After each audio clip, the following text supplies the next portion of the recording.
Chapter 4, Stand Together or Fall Alone. The final assault tries to isolate you.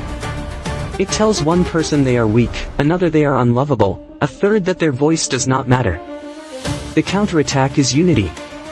Find your people, the ones who call you higher, who will pray when you are tired, who will challenge you to be better without shaming your journey.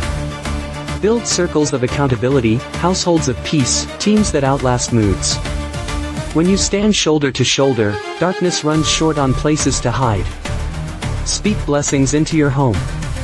Declare peace over your workplace. Encourage the student, the parent, the elder, the dreamer. Let your platform, small or great, serve the common good. Across nations and languages, across neighborhoods and timelines, let kindness become a movement and truth the anthem we sing. This is not a war of anger but a campaign of light. You belong to a vast company, visible and invisible, who refuse to bow to despair. I have watched communities rise from ashes because 2 or 3 agreed to believe for more. Do likewise. Stand together. Multiply courage. Outlast the night.